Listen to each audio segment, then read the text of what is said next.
Today is Wednesday, October 27, 2021. Coming up on Roland Martin Unfiltered, broadcasting live from the campus of Fisk University in Nashville, Tennessee. Of course, we're streaming on the Black Star Network. The president of Howard University is demanding that students end their occupation of Blackburn Hall. His center has been going on now on its third week. We'll tell you what he had to say, also what the students' response is to his demand. Also, on today's show, we'll talk with the Rolling Stone reporter who penned the article about the insurrection on January 6th and how Republicans in the House were very much involved in that. Also on today's show, a clemency hearing for Oklahoma death row inmate Julius Jones was postponed while his legal challenge is pending in federal court. We'll talk with the sister of Julius Jones about his case. Stacey Abrams' political organization donating more than $1 million to pay off medical debts. Also, paid family leave removed out of the bill in Congress because Senator Joe Manchin objected to it. Progressives not happy as well. Plus, 5 years ago, a Georgia man was shot 59 times. A grand jury finally indicts the officers responsible for his death. Also in Georgia, a judge declares a mistrial in the murder trial of 3 former white Washington County Sheriff's officers accused of tasing a black man to death. We'll talk with the family attorney. Also in our Tech Talk segment, it's a one-stop shop for all of your tech needs. We'll have the founder of the Fix It app to tell us how simple it is to get someone to fix your devices. Plus, as a new show, putting a 21st century twist on stories and characters of the Bible, we'll talk with Kay Singleton, who is the creator of The Covenant. Folks, it is time to bring the funk on Roland Martin Unfiltered on the Black Star Network. Let's go. He's got it. Whatever the miss, he's on it. Whatever it is, he's got the scoop, the fact, the find. And when it breaks, he's right on time and it's rolling. Best believe he's knowing. Putting it down from sports to news to politics. With entertainment just for kicks, he's rolling. It's on go, y'all. It's Roland Martin, Rolling with Roland now. He's funk, he's fresh, he's real, the best, you know he's Roland Martin now.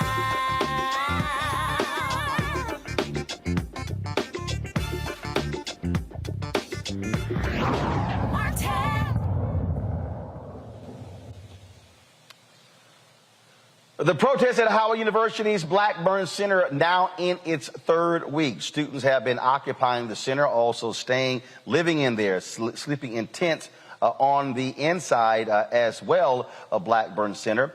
They're demanding better housing conditions, also other changes to the university. Now, President Wayne Frederick, in an email sent across the campus demanding that students in the sit-in protest, he says, and this is what he wrote in part, there may be areas where we agree to disagree. That's the nature of a vibrant community. However, Howard University's proud tradition of student protest has never been and can never be invoked as a justification for tactics that harm our students. The current occupation of the Armour J. Blackburn Center is a departure from past norms. There's a distinct difference between peaceful protest and freedom of expression and the occupation of a university building that impedes operations and access to essential services and creates health and safety risk. The provost and university's general counsel met with leaders of the student protest and their legal counsel and engaged in a discussion regarding the path forward. As conveyed at that meeting, the university is willing to continue engaging in substantive conversations with student protesters and leaders regarding their expressed concerns. The occupation of the Blackburn Center must end. Now, the students responded with their own letter. They are asking for community support in this battle. They say, at this time, we are still calling on President Frederick to do the right thing. He refuses to give us amnesty, and because of this, we are in fear of retaliation. We're asking parents, alumni, faculty, the media, community, and national leaders to make sure students who have participated in this protest for the betterment of Howard University are protected and respected, not harmed. We want amnesty and honest negotiations, not retaliation. As I said, students are protesting living conditions and lack of support, basically from the university's administration. They're also demanding the following: an in-person town hall with President Frederick and the administration to be scheduled before the end of this month. The students want the reinstatement of all affiliate trustee positions on the Board of Trustees with voting power, and they want the president and chairman of the board to propose a meeting with student leadership outlining their housing plan to protect the incoming classes of Howard's immediate future. Now, again, they occupied the university's largest cafeteria and home of Student Life office since October 12th. On Monday, we talked to university leaders and students involved in the protest.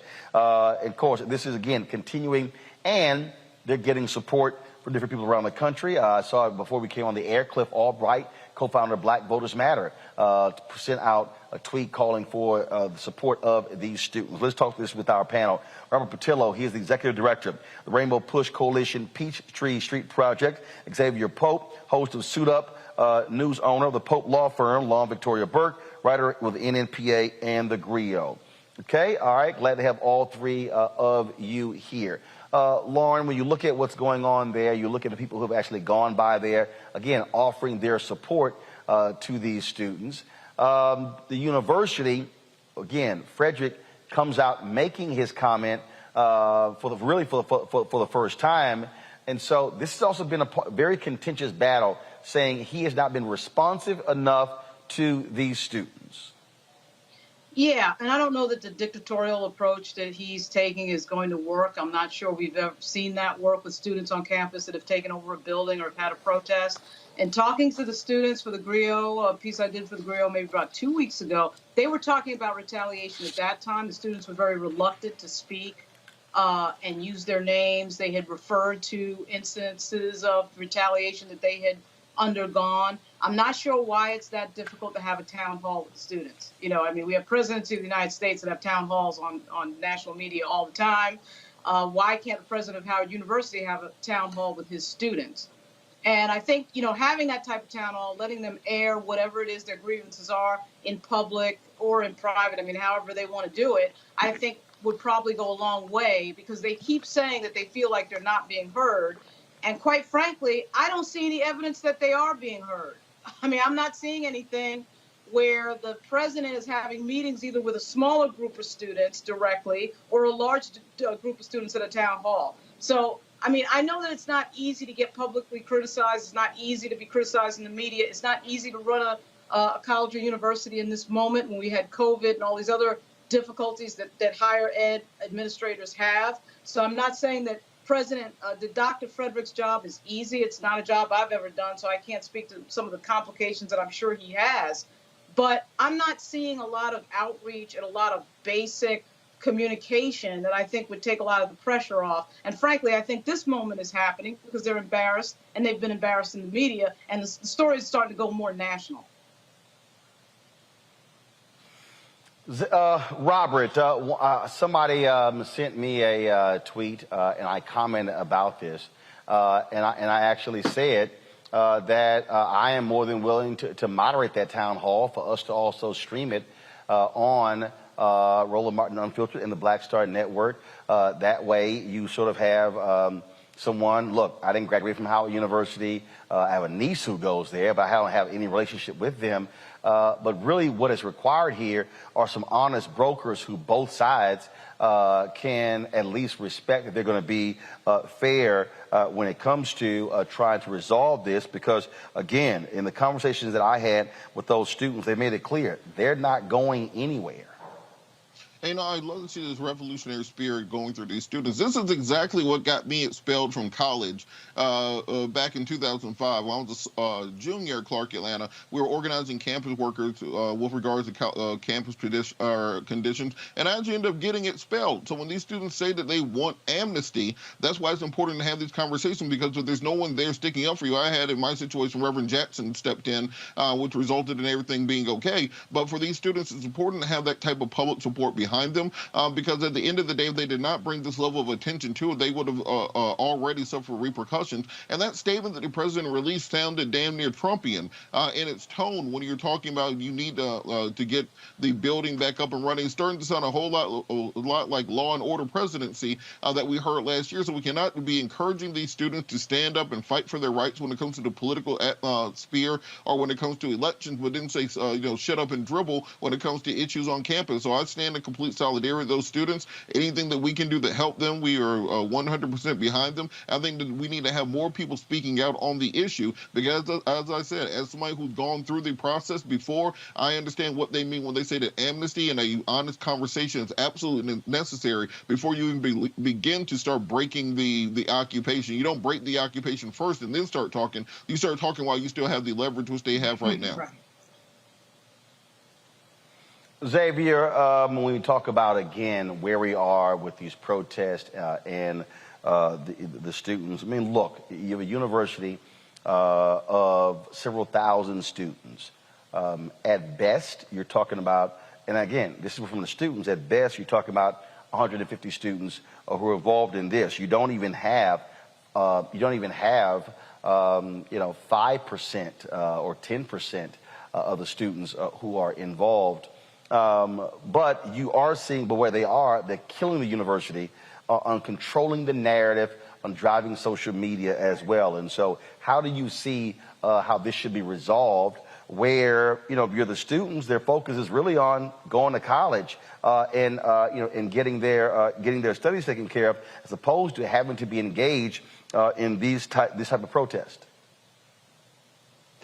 Great question, Roland. What you're seeing is the advantage that a younger generation has over an older generation when it comes to social media and spreading a message. Their issue is about fair housing, some of the issues with mice and some of the things that are happening on campus. If you have an older generation that is seeking to tell them to be quiet, and basically only some of you all have some issues, well, they don't have necessarily the same tools that the younger generation has to be able to spread those issues, and that is one of the main reasons why they have the tools. They have the tools, Xavier. They don't know how to use them right.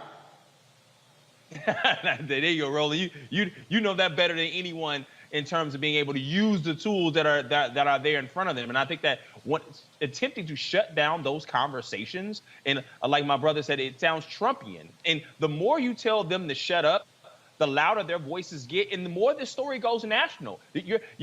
I know it may be a small amount of students, but if no student on your campus feels comfortable where they are living to be able to get a decent education, then no student is getting a good education on that campus. Look, it is a matter of, I think, when you look at tactics, style, controlling the narrative, Lauren. Look, if I'm Howard University, first of all, I am being very much on the offensive. I'm dropping statements every single day. I'm posting videos of crews cleaning up. I'm giving a daily rundown. It's sort of like to me, the way you counter that is you say, we brought in additional 300 personnel who are going door to door. They announced this hypercare initiative, and my whole deal would be, the moment a student lodges a complaint, we're telling Corvius or whoever controls the dorms that must be dealt with not in 24 hours. It must be dealt with in 12 hours. I mean, so again, you have to me, you have to create the sense of urgency from the university standpoint to be able to say, we are fixing these problems, we're getting these things taken care of. And then you come out and say, if there's a student that has an issue with any one of their dorms, we want to know right now. And it's going to get fixed in the next 24 to 48 hours. Right. The point that the brother just brought up about social media is dead on, right? And the point that you just made, Roland, in dovetailing with that. These students are beating them like a drum on social media because they're doing, Roland, what you just said, which is presenting, they're not just complaining and they're seen with a bullhorn standing outside of Blackburn. They're showing the problems visually on their social media accounts. So anyone can see that because, of course, there's no filter. I mean, it's just basic communications. And Howard University can't even get their act together to get their communications director to make basic statements to the press about some of the things they've done. I suspect, as you reported, Roland, that Howard has done some things to address their problems. But the general public doesn't know anything about it because Howard is not particularly good at communications.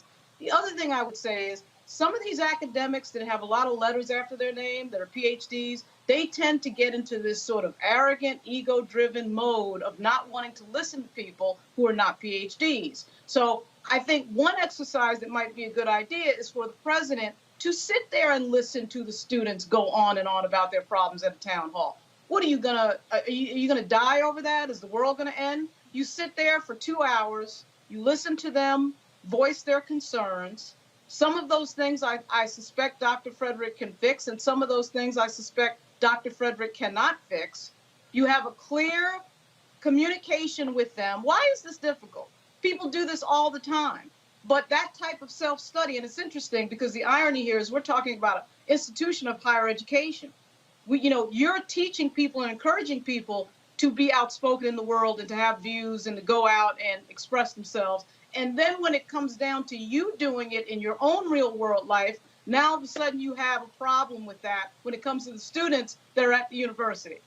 And shout out to Dr. Greg Carr, who has been supporting the students on Twitter and adding some color to this. I mean, I just don't understand why they can't have a town hall. Why is that a big deal? You're not capitulating to a whole lot. You're agreeing to a conversation. Well, why is that a big deal? And optically, I think it would be a win for Dr. Frederick. But, you know, I mean, whether you've been to college or not, I sense some institutional arrogance. I'll say that. And Roland, look. Well, I'll tell you, Robert and Xavier. Again, this is how I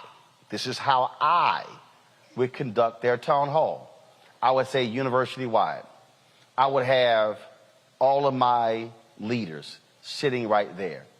And when a student says, hey, here's an issue, I would then go, so-and-so, write that down. See, not even wait. No. You come, give them your information right now, look into it.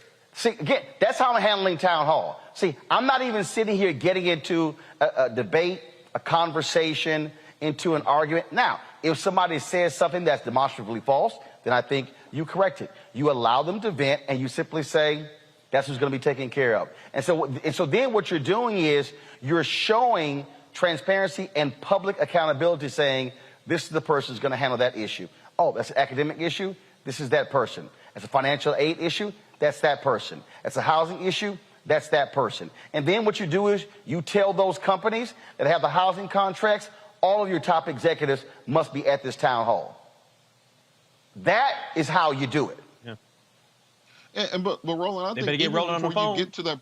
Yeah, I think even before you even get to that point, however, what's so hard about saying these students will have amnesty? That they will not be prosecuted, they will not be negatively impacted academically, they will not be expelled as a result of this. You can do that right now. Before you even have the town hall, before you do anything else, you can send out a tweet right now saying these students will be protected from any kind of reprisal as a result of their protests. As somebody who's been through it, I can tell you that's very important when you're trying to explain on a law school application why you got expelled from a university. So these kids' futures are on the line. And I think that that's something they can do right now before you even get to the optics of the town hall, to the optics of trying to control the narrative on what's going on with students, to the social media lapses. You know, it's almost like an 80s movie where you have the students who are protesting the overbearing dean or whatever it is. You never beat the students. The students always win. So I think the university has to understand that they're going to, unless you want to alienate what finances your university existing, without students, you do not have a university. I think unless they want to find themselves in that situation, they will come to the table and capitulate to much of what the students are asking for, and that begins with telling these students they will have amnesty, they will not face any consequences for exercising their rights and actually pushing for the change. We tell them they're going to college to learn how to change the world, and you cannot punish them for doing so. Xavier? Yeah, the more this becomes a bigger issue, Roland, the more this becomes a tool for the right. I mean, we all know that Kamala Harris went to Howard University. I mean, you're setting yourself up for even more damage that are ancillary to the debating issues that are being brought for a small number of students. So you want to be able to get the issues out there, get someone out there to be able to hear those issues and move past this issue. All right, folks, got to go to a break. We come back, more on Roland Martin Unfiltered. We talk about the case of Julius Jones out of Oklahoma. That clemency hearing has been postponed. Also, paid family leave apparently is out of the bill on Congress because Senator Joe Manchin doesn't want it in at all. You look at social media right now, progressives are pissed. A lot of us to discuss right here as we broadcast live from the campus of Fisk University, Jubilee Hall here in Nashville, Tennessee. We'll be back on Roland Martin Unfiltered and the Black Star Network.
Betty is saving big holiday shopping at Amazon. So now, she's free to become Bear Hug Betty.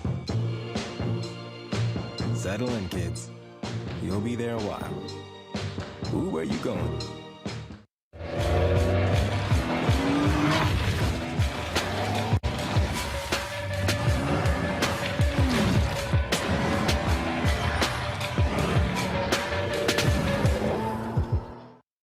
Hi, everybody. This is Jonathan Nelson. Hi, this is Cheryl Lee Ralph, and you are watching Roland Martin, Unfiltered.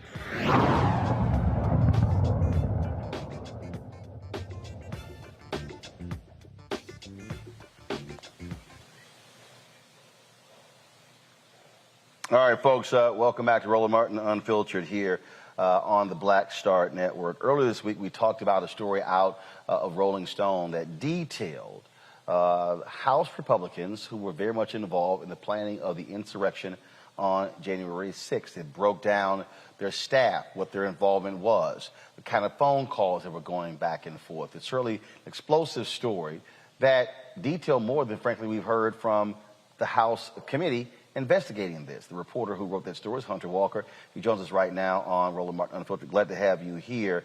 It's interesting, Hunter. I saw Eric Erickson, who's a conservative. He tweeted earlier today, critical of media coverage of January 6th. I responded by saying, frankly, I think what happened on January 6th is being underreported.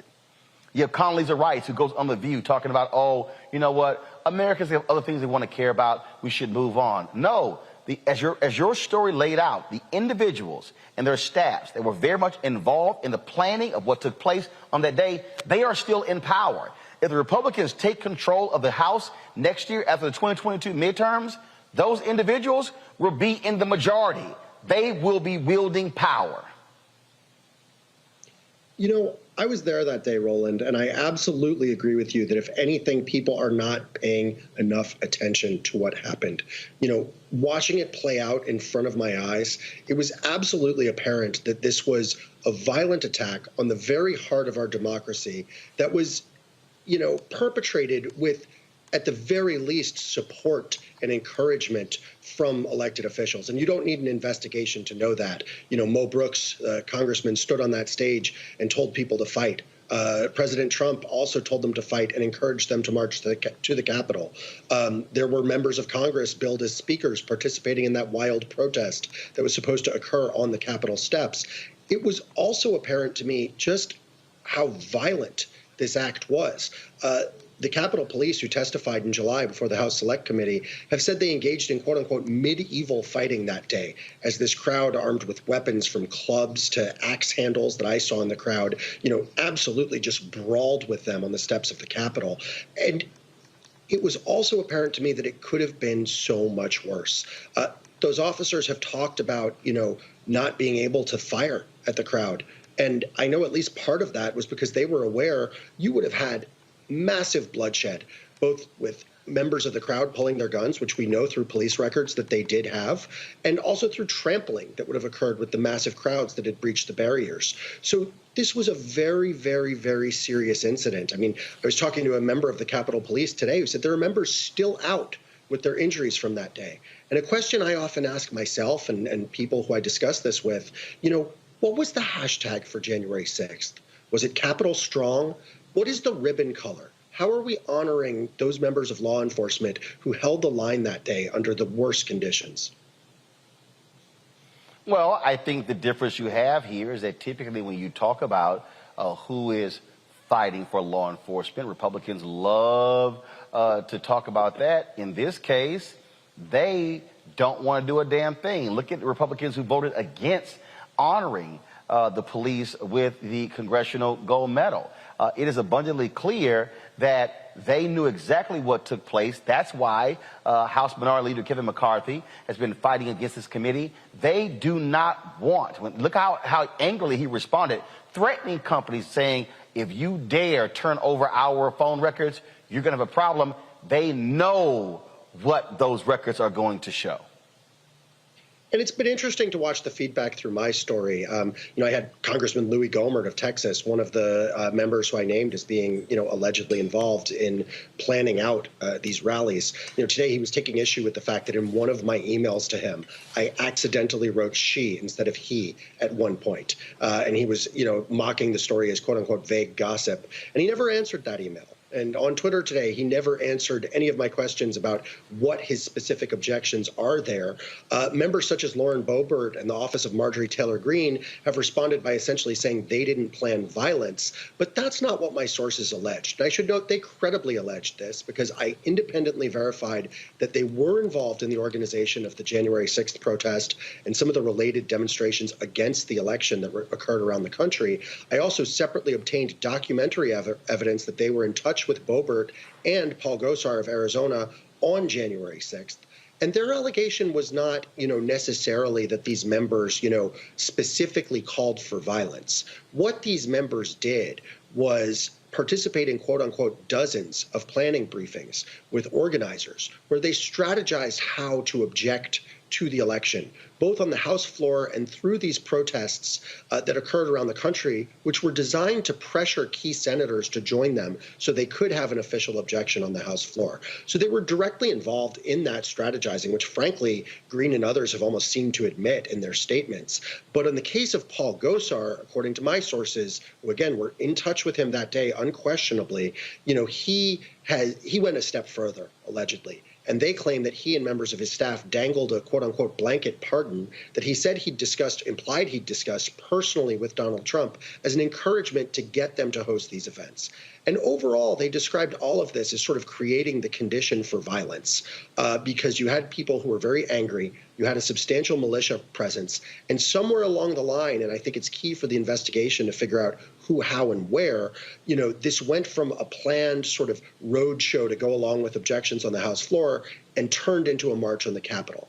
We already know that one key figure in that is President Trump, who encouraged the crowd to make that march while he was on the stage. My sources described being livid and literally cursing when they realized that's what he was doing, because as far as they knew, that wasn't part of the plan. But they also implicated Mark Meadows, the White House chief of staff. And they said that, concerns were raised to him about this quote unquote wild protest that far-right activist Ali Alexander was holding at the Capitol. And they say the concern was that the people were too angry, as my source said, quote, they weren't there to sing Kumbaya, and bringing them right to the side of the Capitol when they were fixated on the certification taking place on the House floor was reckless, in even the view of some people who partook in planning these events. Before I go to my panel with questions, Mo Brooks, why in the hell are you wearing body armor if the goal wasn't violence? And, before we go to the panel with questions. Go ahead. No, I was just going to say, before we go to the panel with questions, if we're talking about wardrobe, Roland, I just want you to know this is my Yankee baseball collection back here. Sorry, I got the wrong hand. That's a team that won a couple real championships without trash cans. I just got to specify that. I'm sorry. Yeah, and y'all got that ass whooped this year and last year and the year before that. So I understand how rough it is to be a Yankees fan, to spend all that money, and you can't even get out of the first round. I understand. It's all good. Let's go to my panel with questions. Robert Patillo, you first. I think it's very interesting the way the Republicans have decided to downplay the very nature of the insurrection on January the 6th, particularly when put in the historical context of angry mobs overthrowing governments in any of those democracies. But what exactly can be done to members of Congress who are found to have been complicit or who have been found to have, as Mo Brooks may have, specifically planned violence against their coworkers? What exactly can Congress do in order to punish them? Well, first off, I think you're making an extremely important point. The historical analogs that we have for, a ransacking of a government building, particularly, in an effort to block or overturn an election, they are all extremely dark.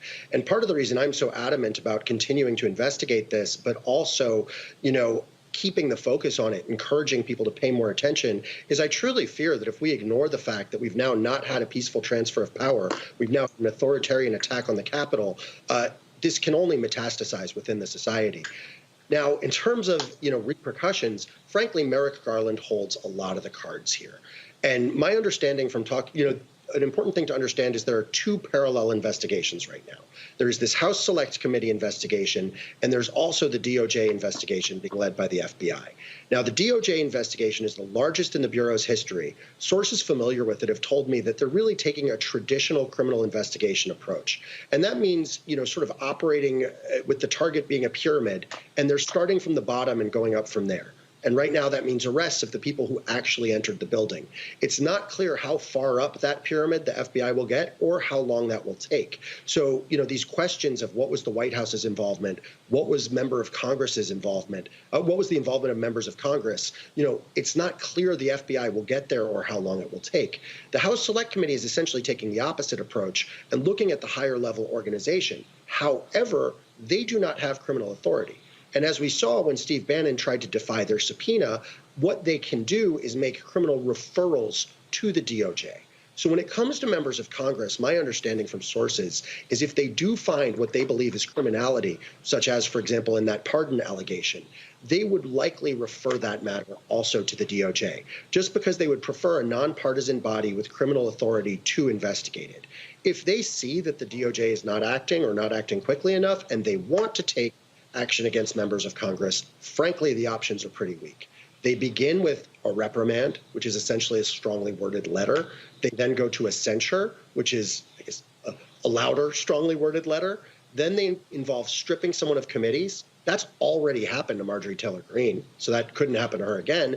The last step is expulsion from Congress. And since my story was published, many Democrats have called for this for some of the people I named.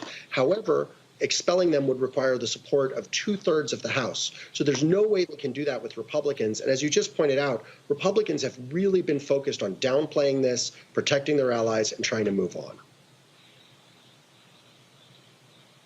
Lauren. Yeah, so I was there when Congressman Bill Jefferson's office was raided by the FBI on Capitol Hill at the Rayburn House Office building. I was there when Charlie Rangel was censured for some obscure tax thing that nobody can explain. And, my boyfriend of a long time is a U.S. Capitol Police officer. He's on Senate chambers. And this was, to say a scary thing would be a very, would put it mildly. I've worked in the Capitol, and I am having a great deal of trouble figuring out after reading your piece, Hunter, and after seeing so many other things, particularly from the right on Back of the Blue and all this other nonsense. My father was also a law enforcement officer. And to have the conservatives, Mr. Brooks and Mr. Gosar and all these people say absolutely nothing. And really, Merrick Garland has done absolutely nothing to this point. I mean, we've seen members of Congress get indicted. We've seen them get arrested. We had a member get indicted last week for lying to the FBI, right? So I don't understand what the problem with, when did sedition suddenly become legal? There's enough there with just what we know through the reporting that you've done and so many others.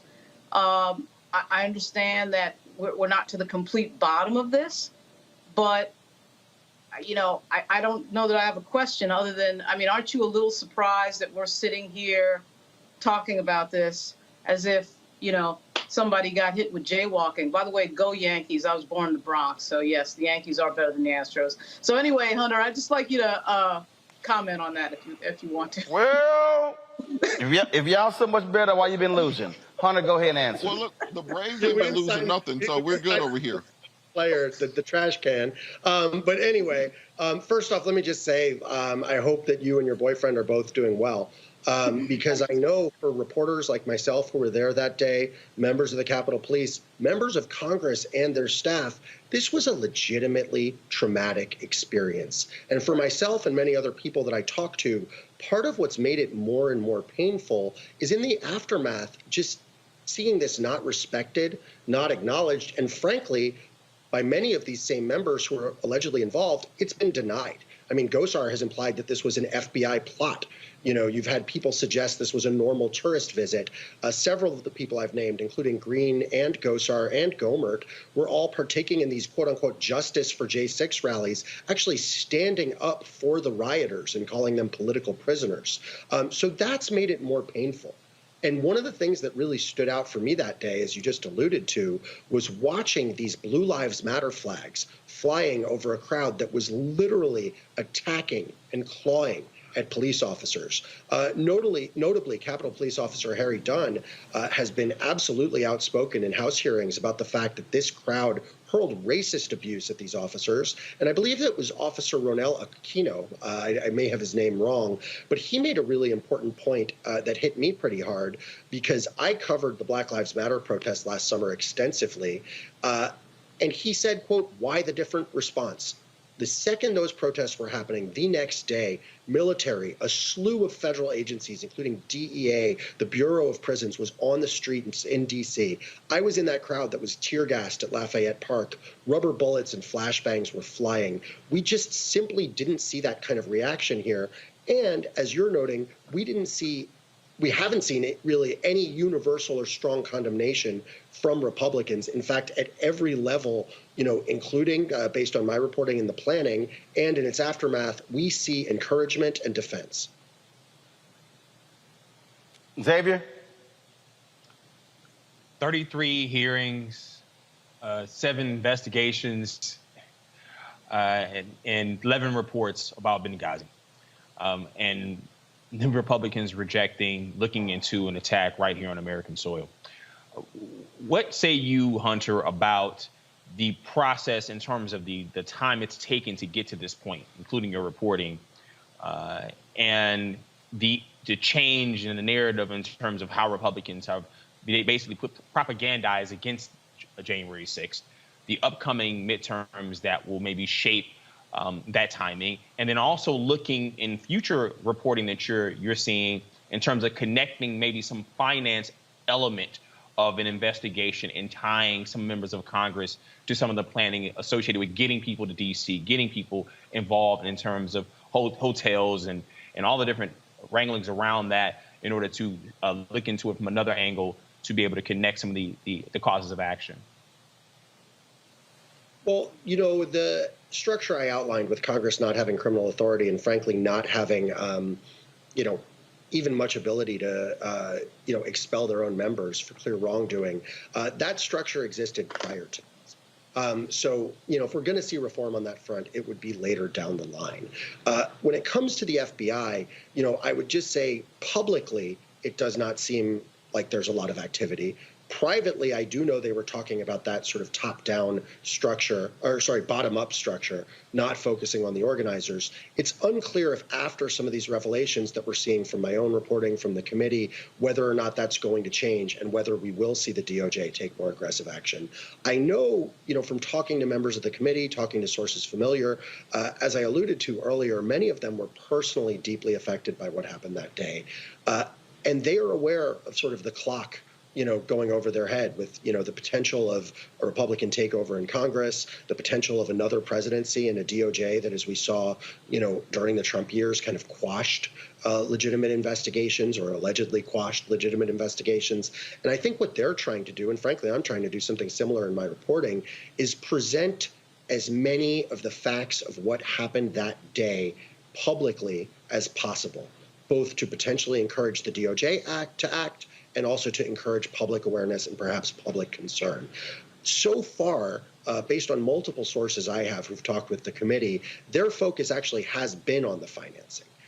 You know, questions of sort of who bought the stages, figures such as Mike Lindell, the organization Women for America First. However, what I do wonder is whether in light of these witnesses who are now coming forward, these sources who spoke to me, whether in light of this information, they do start focusing on this question of members. Because I think that, you know, political figures, whether they be members of Congress or allies of the administration, people such as Jared Kushner, we've seen them be sort of the third rail in Trump-era criminal justice. And what I mean is, situations like clear violations of the Hatch Act that just completely went unprosecuted. The question of emoluments just completely going unprosecuted. And as was alluded to earlier, there's a large, contrast between that and some of the aggressive enforcement we've seen in earlier years with earlier administrations. In this case, along with what went on with the members of Congress, I think, my sources in saying that Mark Meadows, the White House chief of staff, was a clear liaison between these activists and this political events and the White House, that would seem to be a clear Hatch Act violation to me. So, I think the fundamental question here is, will President Biden, his attorney general, and this committee focus on these things and demand or take action? All right. Hunter Walker, Rolling Stone. We look forward to seeing more reporting here. It's critically important to get all the facts, and so we surely appreciate it. Thanks a lot. Thanks so much for having me, guys. And just say one time, go Astros. Staying with the American League, Hunter, you and Lauren, you traitors. All right, y'all. Gotta go. I got to Atlanta. Yeah, we gonna have all y'all crying. All right, y'all, got to go to a break. We come back. We're going to talk about the case of Julius Jones out of Oklahoma. Why his clemency hearing has been delayed. That and other news on Roland Martin Unfiltered, broadcasting live from Jubilee Hall here on the campus of Fisk University, Nashville, Tennessee, on the Black Star Network. Back in a moment. Oh, that spin class was brutal. Well, you can try using the Buick's massaging seat. Ooh, yeah, that's nice. Can I use Apple CarPlay to put some music on? Sure. It's wireless. Pick something we all like. Okay, hold on. What's your Buick's Wi-Fi password? Buick Envision 2021. Oh, you should pick something stronger. That's really predictable. That's a really tight spot. Don't worry. I used to hate parallel parking. Me too. Hey. Really outdid yourself. Yes, we did. The all-new Buick Envision, an SUV built around you. All of you. Once upon a time, there lived a princess with really long hair who was waiting for a prince to come save her. But really, who has time for that? Let's go. Feeling myself. I'm feeling She ordered herself a ladder with Prime one-day delivery, and she was out of there. I want some hood girls looking back at it and a good girl in my tax bracket. Now, her hairdressing empire is killing it. And the prince, well, who cares? Prime changes everything. Hi, I'm Eric Nolan. I'm Shantae Moore. Hi, my name is LaToya Luckett, and you're watching Roland Martin Unfiltered.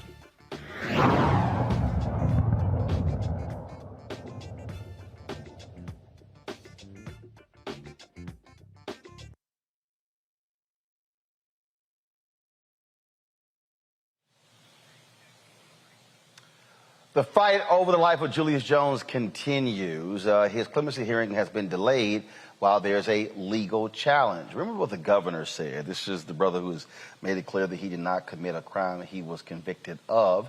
The board, the parole board, said that his case he should be switched to a life in prison without parole. They said, look, there are issues with this particular case. Well, you have district DAs and others who've been questioning that.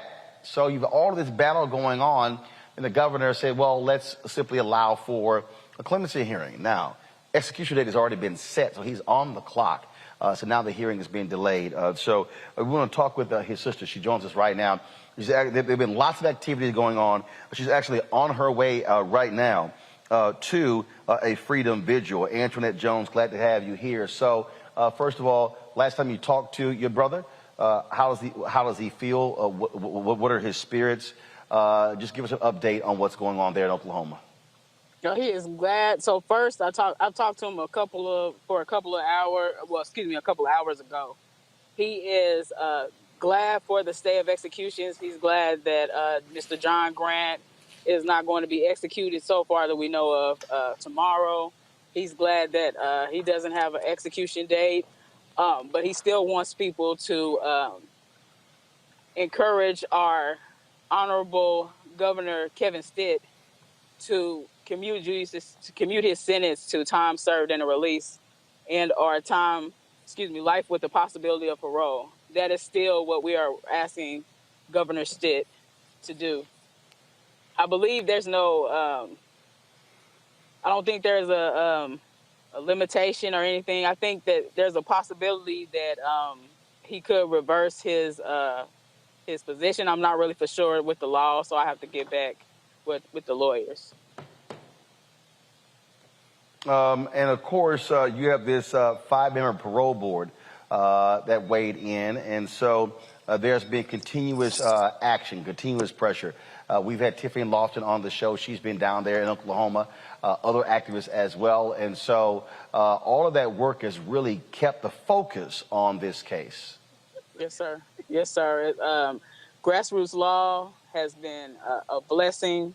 We the People has been a blessing. I'm appreciative to Miss Tiffany Lofton for coming down here and just as soon as she dropped on the ground, getting to work and mobilizing and strategizing. It's been a blessing to have all walks of life tap in and fight for my brother's life, fight for his freedom. And I just thank God for everybody tapping in and helping. So where are you now with the legal challenge? So what exactly is the legal challenge which caused the clemency hearing to be postponed? So from what I was told is that there's a stay of execution because of the protocol, like the drug usage. So the last 2 executions, they were botched, from the drugs that were used. So that was my understanding. I'm not real familiar with exactly what all that entitled. So, yes, sir. Well, it is certainly a case that we're going to continue to follow. Want you to be safe there as y'all are going down the road to this vigil. Again, we will stay focused and continue to support this case and keep bringing in people and making them aware of what's going on there in the state of Oklahoma regarding the Julius Jones case. Yes, sir. Thank you. All right. Appreciate it. Thank you so very much. All right. Let's talk about, folks, what's happening in Capitol Hill in the nation's capital. This economic bill, this reconciliation bill, they've been going back and forth. You've got Democrats, Kristen Sinema and Joe Manchin. They are saying no more than Republicans. Now we are hearing that Senator Joe Manchin has completely objected to any paid family leave, and therefore that has been dropped from the bill. Progressives are blasting this decision all on social media. Lauren, here's a guy who is from one of the brokest, sickest, poorest, most illiterate states in the country, and you swear he thinks he's representing billionaires and millionaires. Well, maybe he is, but they don't live in West Virginia.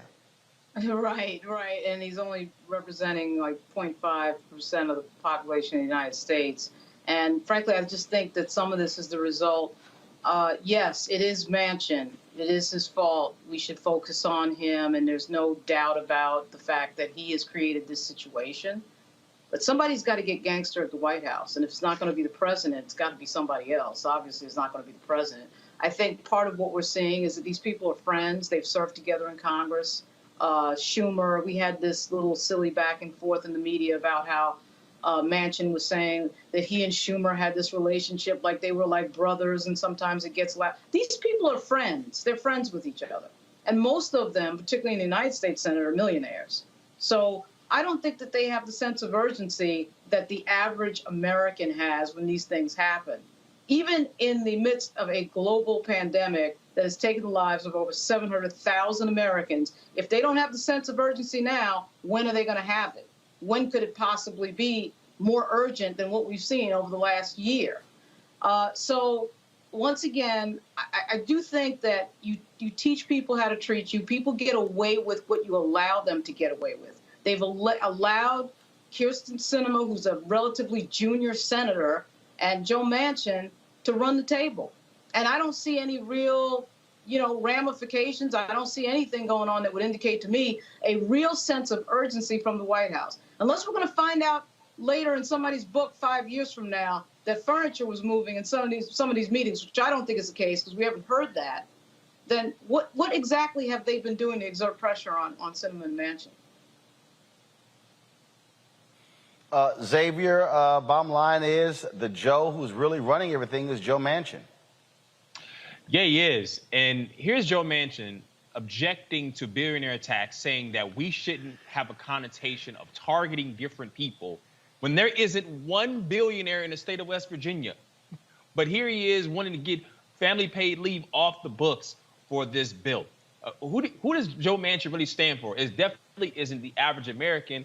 And what are you standing for? People who don't actually live in your state in terms of the tax. I think it's ridiculous. I think this man is grandstanding. He wants it all about himself. Reports come out about him maybe switching parties, and then he says he's just doing some branding. So clearly it's all about the Joe Manchin brand.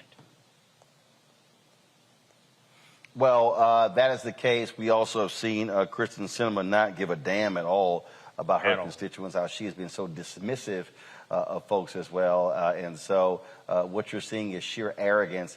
And the reality is these two, they're not on the ballot in 2022. They're up for re-election in 2024. Trust me, there's a lot of Democrats, progressives, who are not going to forget what these two have said and done. All right, folks, got to go to break. We come back. Our Black and Missing for the day. We'll also talk about what's happening out of Georgia. A couple of cases that have legal implications as it relates to how African Americans have been treated. That's next. Roland Martin Unfiltered, broadcasting live from Jubilee Hall on the campus of Fisk University on the Black Star Network.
Maureen is saving big holiday shopping at Amazon, so now she's free to become Maureen the Merrier.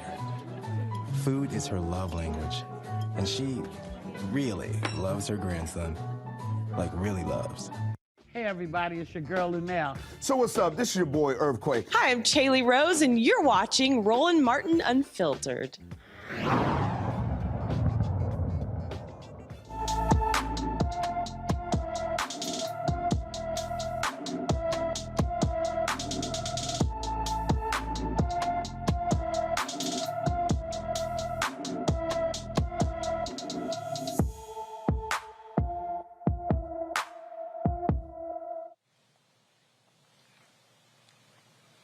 14-year-old Shantarika Robinson Pike was last seen in Chicago, Illinois on July 30th, 2021. The 5'2", 140-pound teenager has black hair and brown eyes. If you have any information on Shantarika's whereabouts, please call the Chicago Police Department at 312-747-8274, 312-747-8274. During the judicial inquiry into the death of Eric Garner, one of the New York police officers involved in the incident admits to making two mistakes in filing the initial incident report. It's amazing how they always seem to do that.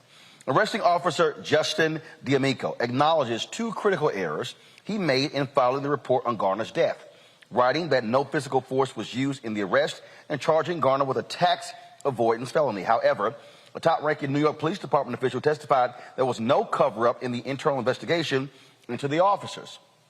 Of course, Garner was killed on July 17, 2014, after D'Amico's partner, Daniel Pantaleo, put Garner in a prohibited chokehold while arresting him. It's always amazing how they always say after the fact, oh, the information, I didn't get it right. Oh, kind of timely.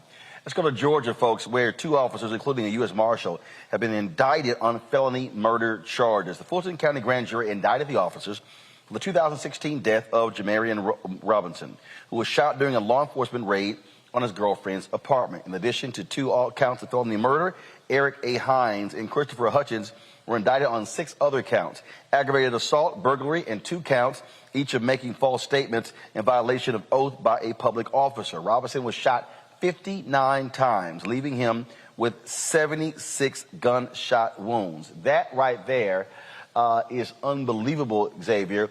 And again, I keep telling people, and yes, indicted and charged is not the same as convicted, but the reality is, if it was not for the activism of Black Lives Matter over the last 8 to 10 years, you would not see the increasing number of police officers who are being charged or indicted.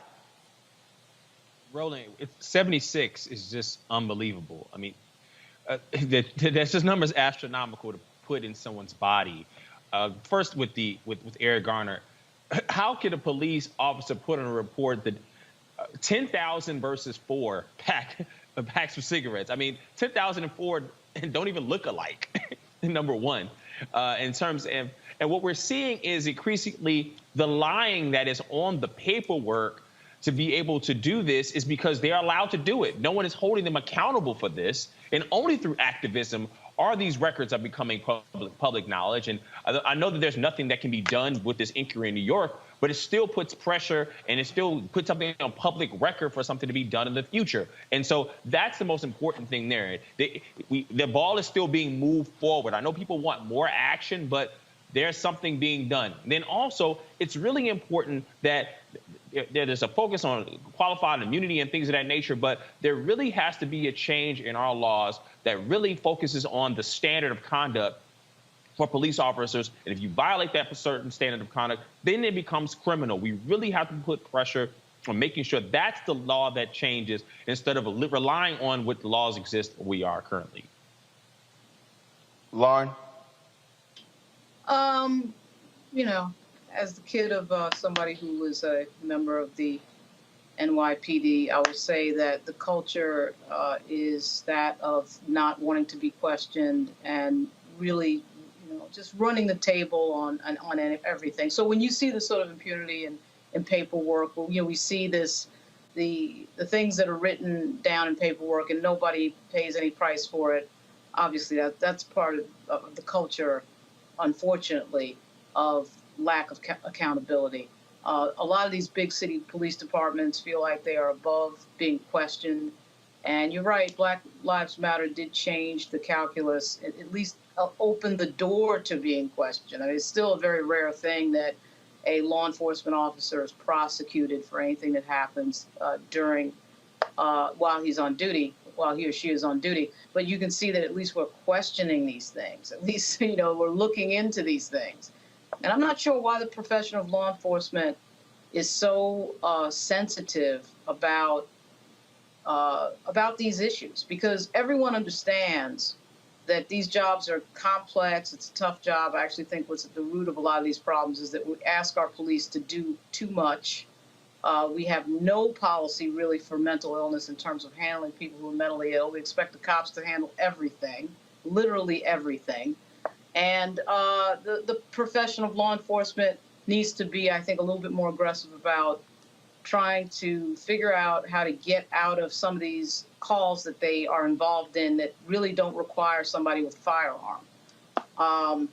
So there's that. And I just also think, too, that the National Fraternal Order of Police misses the boat every time on issues around gun control. They're the ones that are at risk when we allow people to have any gun they want, anytime, any place, particularly in certain states.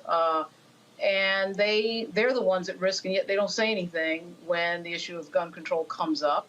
So, I don't get a lot of what goes on with leadership in these police departments, because I do think that there are a lot of issues that they could really make better for themselves and society at large, and they choose not to do that. And we see the results.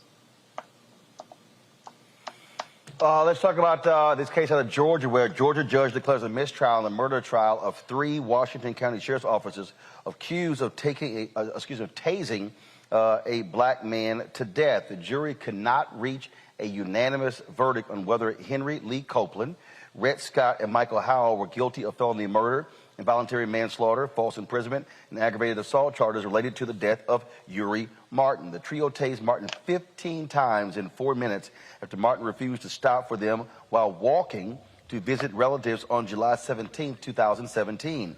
The defendants remain free on bond while prosecutors decide if they will retry the case. Man, do we have the family attorney ready, folks? I'm here.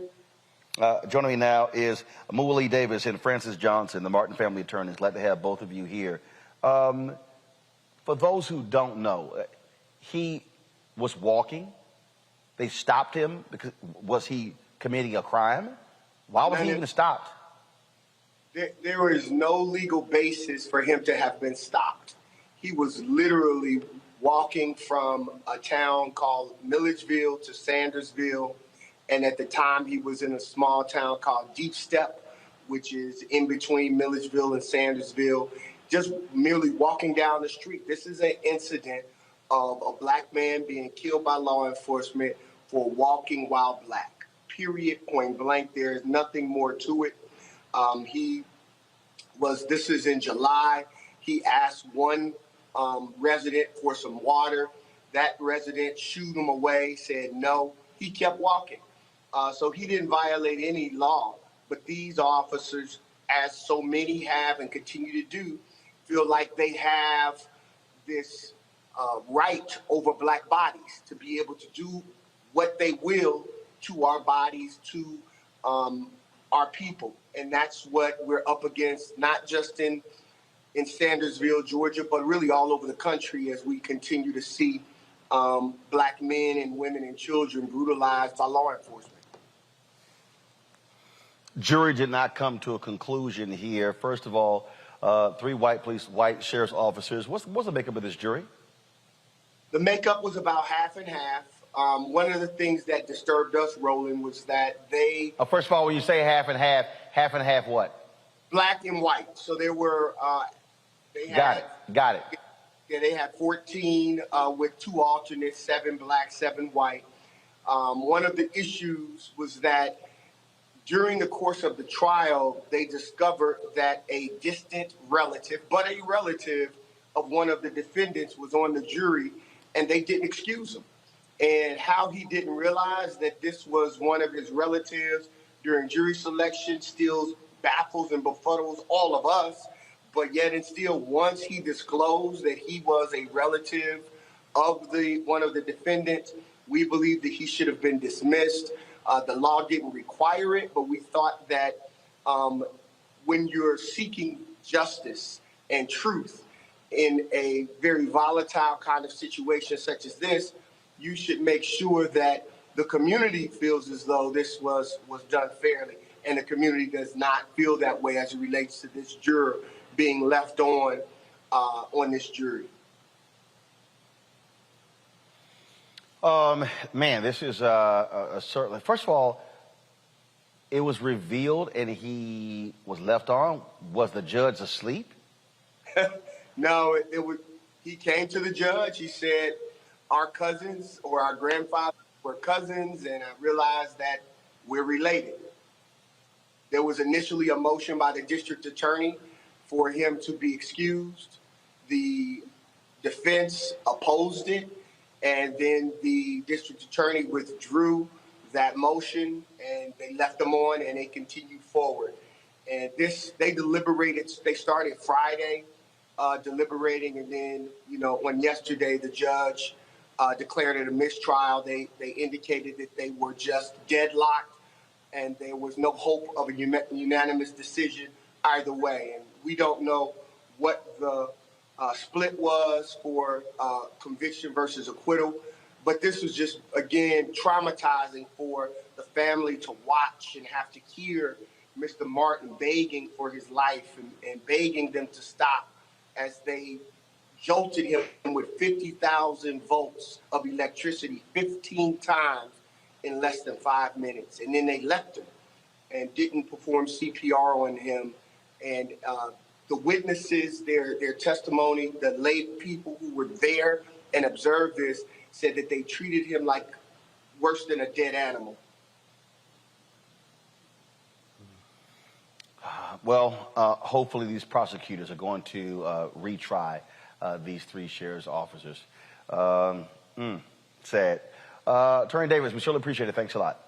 We appreciate you. We appreciate you all focus some attention down here and really hope that we can finish his march from Milledgeville to Sandersville, because he should, and we all should be able to walk where we want without the threat of violence by police or others. So thank you.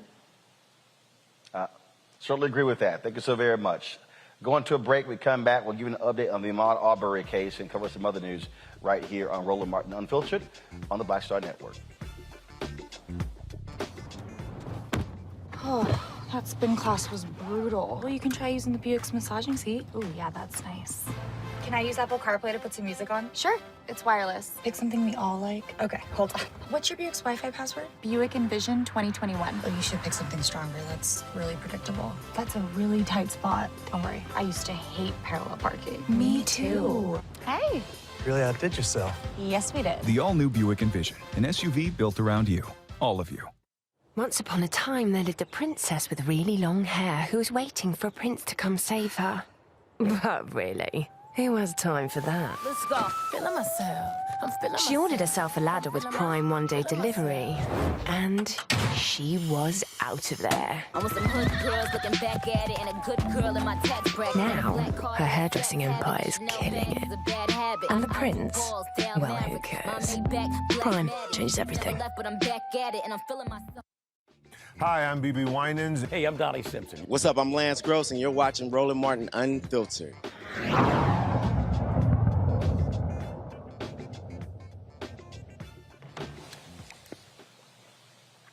Here's an update on the trial of the three white men accused of killing Ahmaud Arbery. The goal is for the attorneys, they're trying to qualify 64 potential jurors to select a panel of 12 plus 4 alternates. Today, around 40 people have been qualified to advance since jury selection began a week ago. The defendants, Gregory and Travis McMichael and William Bryan Jr., they're charged with murder, aggravated assault, and false imprisonment and criminal attempt to commit false imprisonment. Of course, remember, they chased and murdered Arbery on February 23rd, 2020, while he was jogging in a South Georgia neighborhood. And so we're going to keep telling you exactly what's going on there as well. Let's talk about, I want to come back to Capitol Hill, talk about this here, and that is this scramble to reach an agreement on the infrastructure bill of President Joe Biden. Earlier, we talked about paid family leave being pulled out. Now this whole debate over this billionaire's tax. Democrats wanted to do that to pay for the stimulus package. It was proposed by Oregon Senator Ron Wyden. The billionaire tax will only apply to people with at least $1 billion in assets or $100 million in income for 3 consecutive years. According to experts, that's roughly 700 taxpayers. Yet you have folks like Elon Musk, who made $36 million just the other day, whining and complaining, oh, how unfair it is. I'm trying to understand, if you're a billionaire, trust me, you ain't got money problems, Lauren. No, I mean, that's true. They were having some sort of discussion about whether or not it was constitutional to target a specific group of people for that tax. Obviously, they can pay it. That's not the issue. You know, it's hard to argue. I mean, this idea that you're going to be pro-billionaire, I mean, billionaire with a B, and have Mitt Romney come running out to defend them. You know, if you tax them too much, they'll, you know, it won't trickle down right, whatever. I mean, no argument that you can come up with sounds sane in a nation where we have a wide income inequality gap. But I will say that it's amazing, isn't it? Because there's no political price to be paid for defending billionaires, apparently, because several senators came out against that tax very publicly and very loudly, and they pay no political price for it. As part of the culture that we have in the media of having these very short spans of attention and very short media cycles, you know, people can stand up there and defend billionaires at a time, again, at a time of global pandemic, at a time we have more than 40 million people in poverty, and nobody bats an eye. I mean, it's sort of amazing how that can happen. It was only like maybe 48 or 72 hours ago that we first heard about this tax idea from Senator Ron Wyden. and it's already gone. It's already come and gone in that short period of time. It's crazy to see the negotiations going on Capitol Hill, Xavier. And if people want to see how the rich are easily protected by Congress, they're getting all they need to know right now. Joe Manchin, once again, wants parents to prove that they're working to get a child tax credit, but billionaires, they get to do whatever they want, not pay taxes if you want, get defended. But the sole reason that they get to show those who support them that one day you'll be rich, so support the billionaires, and once you get rich, you won't have to pay taxes either. I mean, it's amazing how the certain segment of our political population keeps selling the fantasy of one day you might get rich, and to be able to protect billionaires. I think is absurd. It is certainly that. Let's stay in Georgia, where Stacey Abrams, her group Fair Fight Political Action Committee, they're donating $1 million to cover the medical debts for people in 5 states. They're working with a nonprofit group, RIP Medical Debt, which is dedicated to clearing personal medical debt. They will use a donation to clear the debts of more than 100,000 people in Georgia, Arizona, Louisiana, Mississippi, and Alabama. RIP Medical Debt says Fair Fight's donation is the 3rd largest in its history. The group has wiped out more than $5.3 billion in medical debt since 2014. How about this, Elon Musk? If you want to do something, why don't you pay off the medical debts of, let's say, 1 million people in America? And guess what? You can get a tax write-off by giving to a nonprofit. How about that, Lauren? Yeah, what an idea. Elon Musk is too busy, going to movie openings and being an attention whore to care about something with regard to anybody else other than Elon Musk. So that's unlikely to happen. It is good to see that Stacey Abrams is doing that. I'm pretty sure it's still true that medical debt is one of the biggest drivers of bankruptcy filings in the United States. And because this country has no health care program until Obamacare came along, right? I mean, there was no way to really easily get health care without going bankrupt if something happened. Right. It's really like the only industrialized nation that has that problem, and it's ridiculous.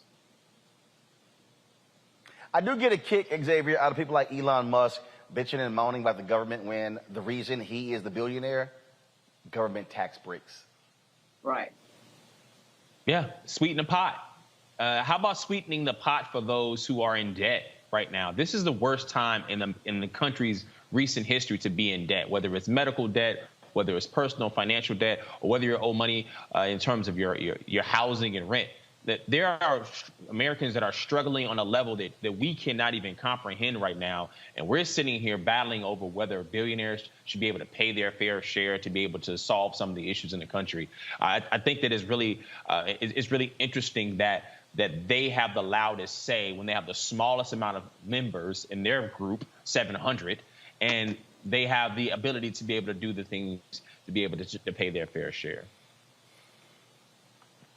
All right, folks, I'm here in Tennessee on the campus of Fisk University in Nashville. In this state, they've been having lots of battles over the removing of Confederate statues. Well, what was born out of that in Franklin, Tennessee was the adding of a statue acknowledging enslaved Union soldiers.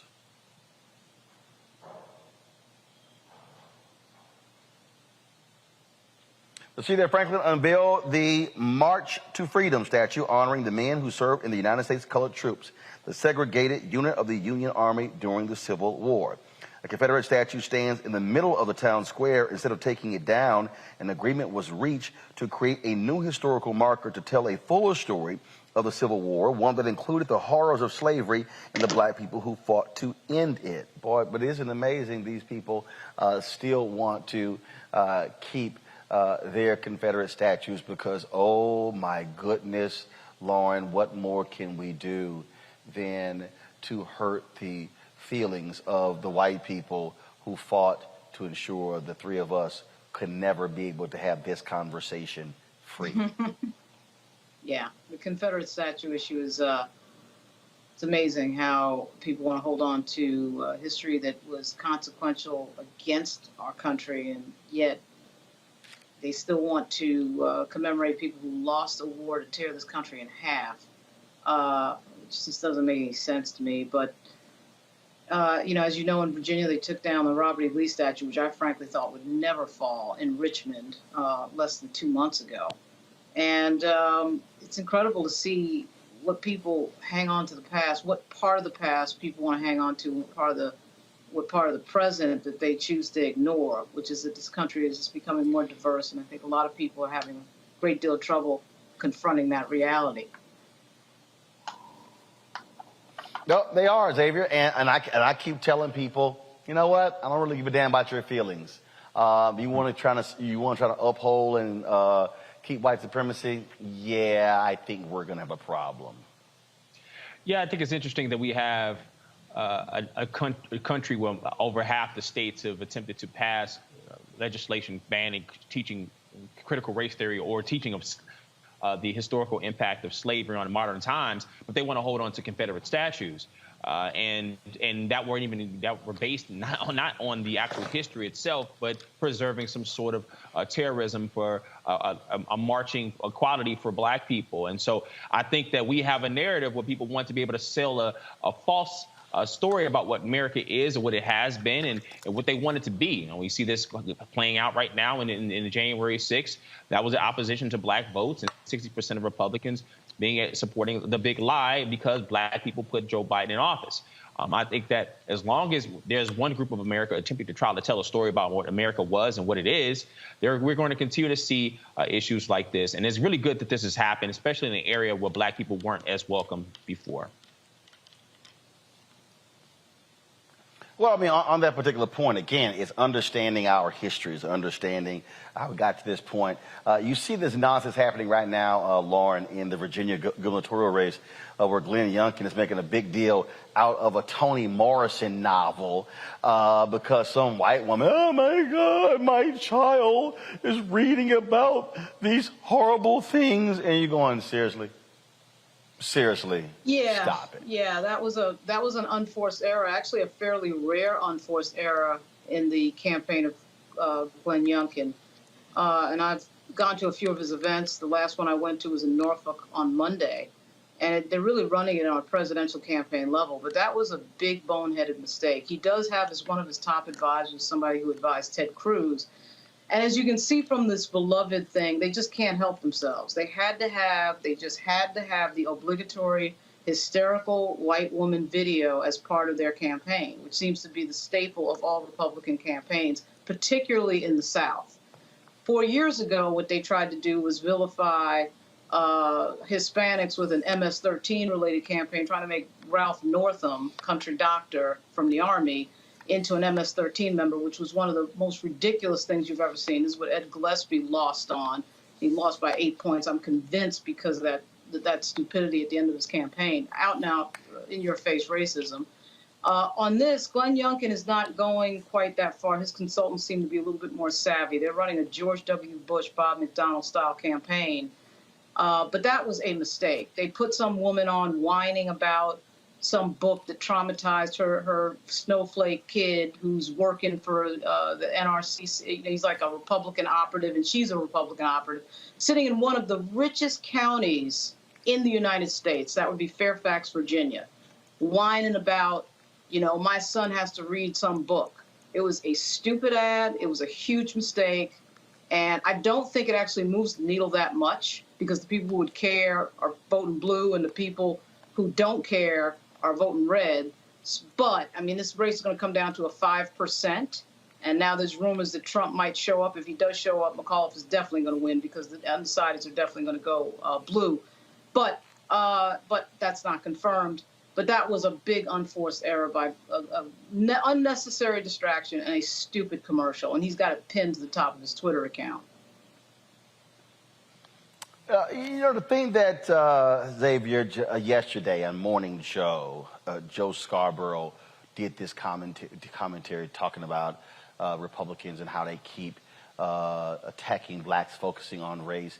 And I'm sitting there going, you just figured that out, Joe?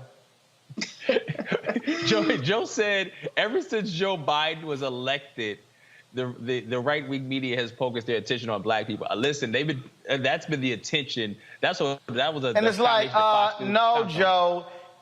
First of all, it's so dumb. No, Joe, ever since Nixon was elected. Yeah, I mean, it's almost like he just found out he had a calling to be able to be woke. And when he found out maybe people are tuning in to watch a show, I mean, because I mean it's clear as day what's going on, and it's clear it's been going on for a while. When Republicans want to seize power, the boogeyman is the black man. This is as old as this country has been around as long as this has been since black folks been free in this country. That's been the tool of weaponized racism since the Civil War. Lauren, I really did get a kick out of Joe Scarborough, this revelation. It was like, oh my God, what Republicans are doing? They're attacking black people. Yeah. I mean, I don't understand. Joe Scarborough is from Florida. He was a member of Congress from Florida, conservative. And from time to time, he does say things on the air which would, obviously acknowledge that there's a racial component in so much of our politics and so much of our history. And then at other times, he says something boneheaded like that. I'm not sure what is so, hard to remember about George Wallace's famous quote, which I won't completely say on the air, about not being out N-worded. And what is so hard to remember about Lee Atwater, that's basically modern politics. We're not going back to the Civil War era. I mean, we're just talking about really the last 50, 55, 60 years. And so Joe Scarborough should be able to remember that history. It is Lee Atwater. It's the Southern strategy. It's Barry Goldwater. They always do this in these campaigns. And, of course, with Donald Trump sitting around, it's getting more brazen. This idea of, I mean, really ever since, if you go back, ever since George Wallace's run for the presidency, we can point to the specific moment in campaigns where black people are used as a scare tactic to make white people vote Republican. Okay, so, I mean, obviously Ronald Reagan had the welfare queen thing. And, I mean, we see it certainly on the state level all the time in these races. We're going to see it. I was surprised, actually, we saw it in Virginia this round because Youngkin's people have been very careful about what they've been doing. But it's like they can't help themselves. They always think that they've got to get white people scared to come out and vote. And they're so not willing. No. They do. Yeah, I mean, it's amazing that they just cannot do it. Just one cycle, they can't get away from it, and they run this ad with this woman, which I just thought it was ridiculous. This woman is not some housewife sitting around that they just happen to find. They did have another commercial of a white female Democrat who voted for McAuliffe the first time when he was governor in 2013 to 2017 that's voting Republican. This is not some person from nowhere. This is a Republican operative. So the entire thing is ridiculous. But it was meant to get us into the thing of scaring white people into the voting booth. And I am amazed at how stupid that move was. I don't know why I'm amazed, but I am. For this particular Well, that's driven by the fact that, they're targeting the improper narrative about children, scaring moms and kids. They're teaching, kids to be afraid and not to be uncomfortable. And that's the narrative of using the boogeyman of critical race theory being taught, which is taught in universities and higher education and not in schools, and instead of real education in terms of America's history, in terms of racism. But that's a whole other topic.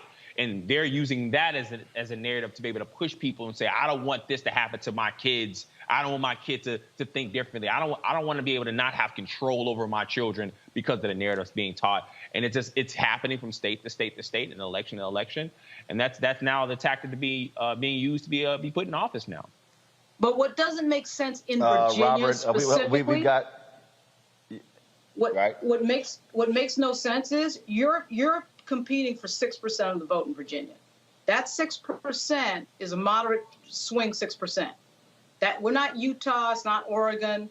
So who you try to get with these extreme tactics you already have. That voter is already voting for you. So I could never figure out why they think this type of politicking, which is obviously trying to drive fear into an electorate on race, works with a swing voter. That makes no sense to me. I want to pull Robert into this. Robert, he's back. We lost him a little bit earlier. Robert, I just laughed when I saw that Joe Scarborough commentary. Like, Republicans, they just insist on attacking black people. And I'm like, Joe, they were doing that when you were a Republican member of Congress. Well, it's a reflex. They can't help themselves. I'll give you the perfect example. 2 or 3 weeks ago, when we had the issue of the migrants coming across the Texas border from Haiti, you had Democrats dead to rights. All you had to do was double down on the treatment of Haitian migrants coming across the border as Republicans. Say, look, this is exactly what we told you Joe Biden was. We told you about Jim Crow Joe and all that stuff. They couldn't even do that. They couldn't take the layup. They decided to double down on the side of the Border Patrol agents whipping the Haitians crossing the border. That is how deeply entrenched racism is in the Republican Party. Oh, wait. Then you had Donald Trump going, they're bringing AIDS with them. You literally have Joe Biden dead to rights. Everything you said, now's your time to do your black voter outreach. You bring Candace Owens and Omarosa back in. You know, you get out there. This is your time to shine, all the stuff you said. And they blew the layup, and then Donald Trump tripled down on the racism. It is part and parcel. It's to the point now for Republicans that any criticism of white supremacy is seen as being a criticism of Republicans and of America itself. So the fact that, as it was mentioned in the Virginia race, where the mother is saying she's afraid because her son read Beloved, or they're now claiming that a transgender student assaulted a girl in a bathroom at a school in Virginia, and this is proof that Terry McAuliffe's policies are too liberal, causing children. They're literally willing to take the sexual assault of a child as a political issue in order to gain points, because Republicans do not do voter registration. Republicans do not do ground game. They do not talk to young voters. They do not talk to minority voters.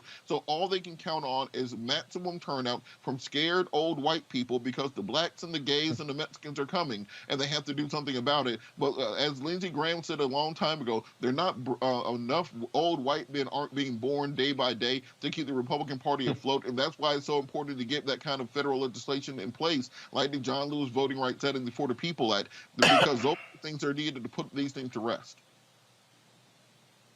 All right, folks, hold tight 1 second. Got to go to a break. We come back. We're going to talk about our Tech Talk segment right here in Roland Martin Unfiltered on the Black Star Network.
Maureen is saving big holiday shopping at Amazon, so now she's free to become Maureen the Merrier. Food is her love language, and she really loves her grandson. Like, really loves. Y'all know who Roland Martin is. He got the ascot on, he do the news. It's fancy news. Keep it rolling. Right here. Rolling. Roland Martin. Right now. You are watching Roland Martin Unfiltered. I mean, could it be any other way? Really? It's Roland Martin.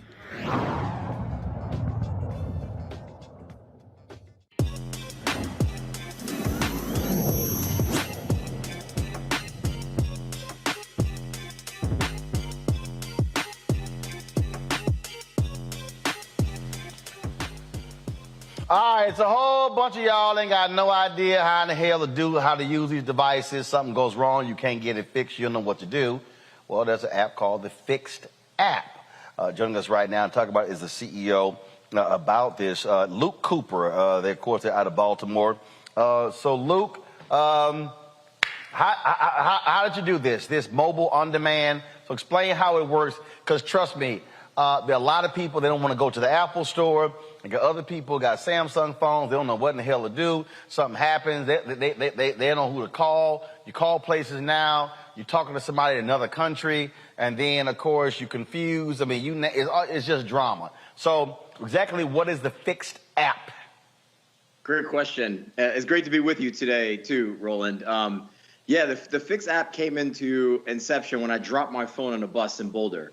I was there doing a Tech Stars program, and everyone around me had the same reaction. Fortunately, I was in Boulder, Colorado, where people were a little less biased, right? And I could walk around the bus and ask questions. And when I started to ask people why they had the same reaction, it was all because of the complexity, the expense, the inconvenience of going to the Apple store. A lot of people don't know this, Roland, but there are 50,000 daily Genius Bar requests. But there are only like 400 Apple stores. So when I started to think about that math, it just made sense to offer this service to customers. Now the company is owned by Assurant, and I'm excited about the next phase of growth with it. But it does exactly what you described it to do, which is get your phone back in your hands, very, very quickly. Okay, so how does it work? Meaning, okay, if something happens right now, okay, do they come to me to fix it? I mean, so walk me through the process. Yeah, that's exactly right. So you sign up so Fixed doesn't serve individuals. We serve large scale enterprises. When I started the company, we were initially going after consumers, but we saw that was a very expensive proposition. And so we pivoted and began to focus on big companies. And when we started to focus on big companies, we saw our success just scale, and we grew revenue 400% year over year. I raised $7 million, including a $3.5 million Series A, hired roughly 80 people. A lot of them didn't look like me, and that was also a challenge, right? Showing up as your whole self in scenarios where people are just getting accustomed to the idea of having a black boss, black CEO, black manager, or anything.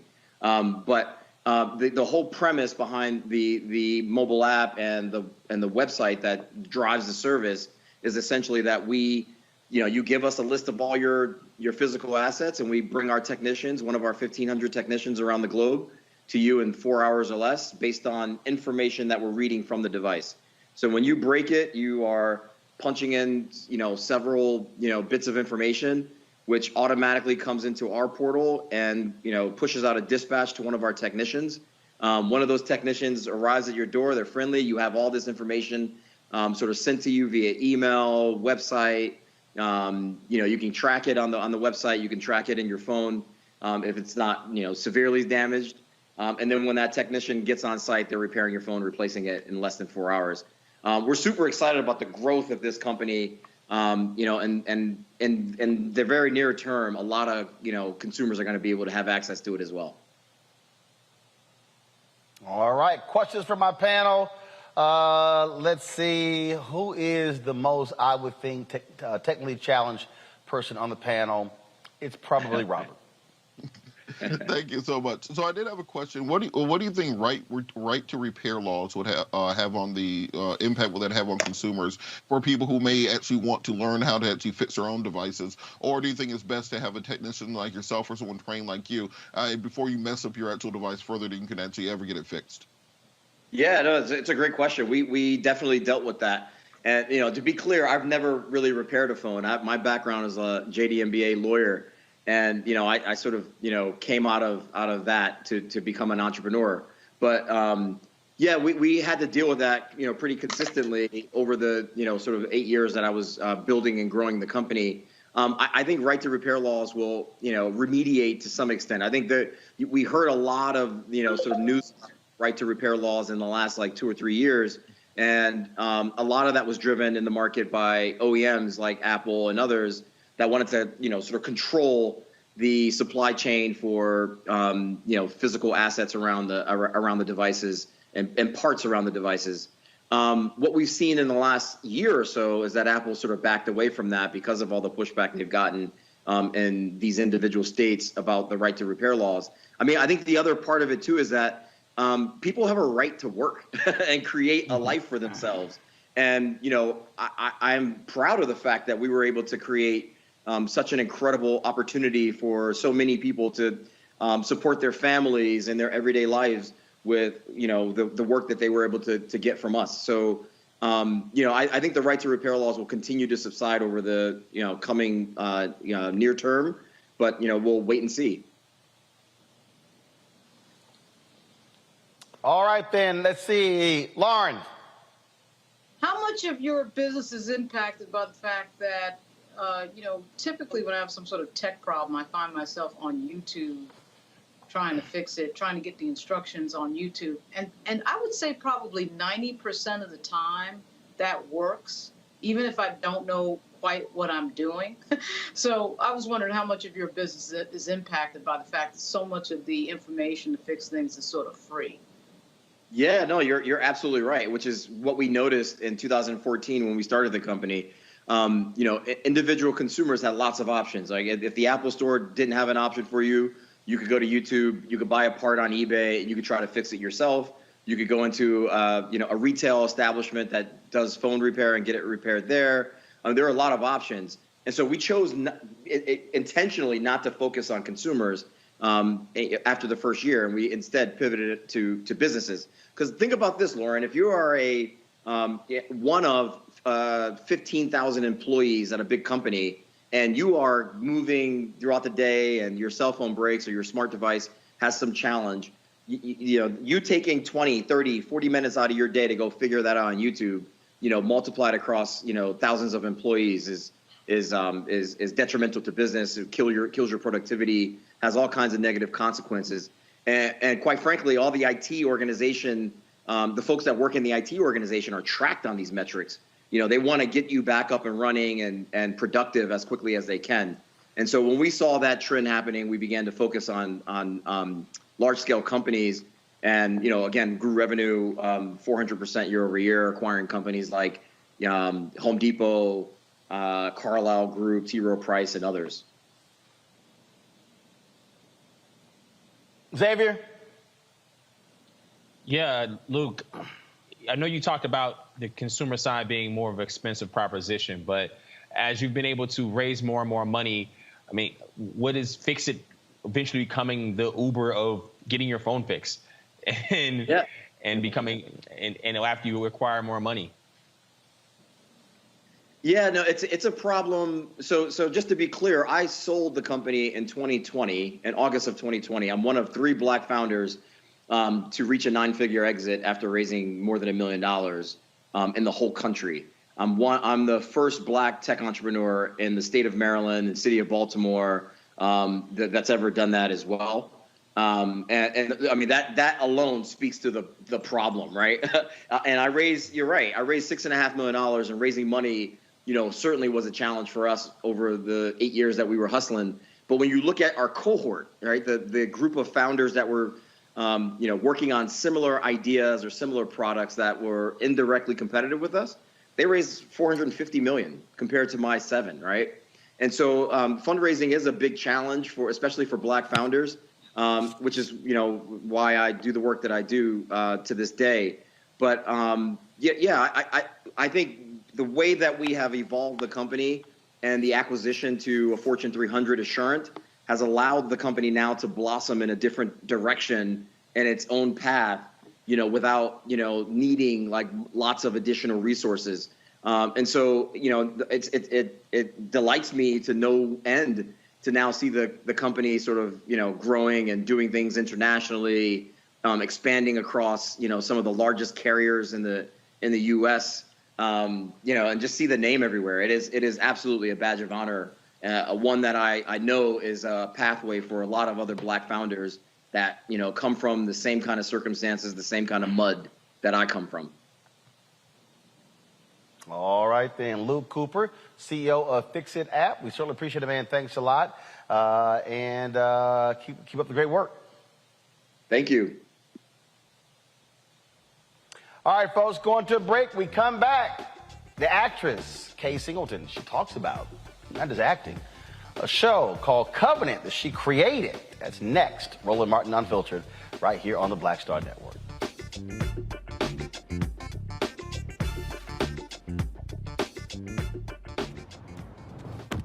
Oh, that spin class was brutal. Well, you can try using the Buick's massaging seat. Ooh, yeah, that's nice. Can I use Apple CarPlay to put some music on? Sure.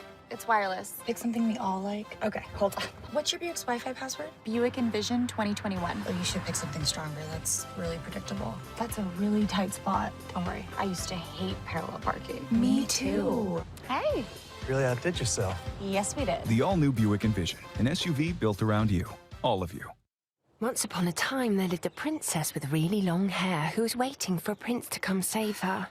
But really, who has time for that? Let's go. Feeling myself. I'm feeling She ordered herself a ladder with Prime one-day delivery, and she was out of there. I want some hood girls looking back at it and a good girl in my tax bracket. Now, her hairdressing empire is killing it. And the prince? Well, who cares? Prime changes everything. What's up, y'all? I'm Will Packer. I'm Chrisette Michelle. Hi, I'm Chaley Rose, and you're watching Roland Martin Unfiltered.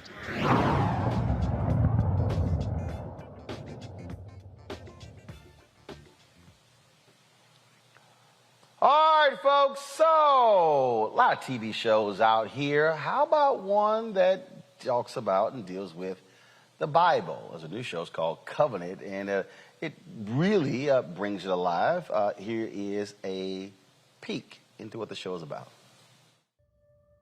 I think we should get a surrogate. If God wants us to have a baby, we'll have a baby. Now, are you pushing to have this baby because you want to have one? Or are you scared to lose your husband? That was so long ago. Does it matter how long ago it was? Seems like you two have been dating for a while. I'm not used to moving this fast either. Feels right. So right. To the Whitfields. I need someone who's going to take this company into the future. Everything's gonna be okay. I'm here for you. Your dad, he had a bit of a scare. A scare? He had a heart attack. Here's the key. We have to keep moving forward. We cannot afford not to speak to discrimination and racism. Some guy did a hate speech. It started a riot. A lot of the kids started fighting each other. What the fuck is going on at that school? I'm wondering, Mr. McVeigh, do you take any responsibility for this?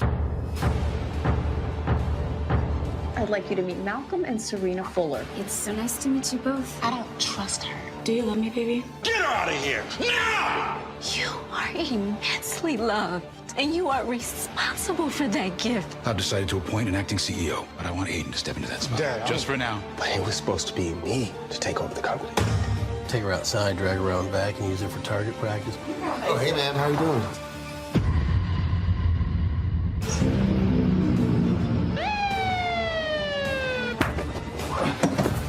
Are you what? We're here to hold you accountable, and you will be judged.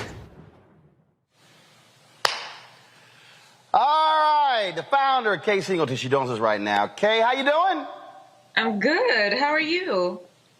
Happy to be here. All right, so when you and I sat down out at the YouTube Black Summit in Atlanta, 2019, you were talking about writing, want to do your own show, not just acting, and the culmination of this, getting the green light for Covenant.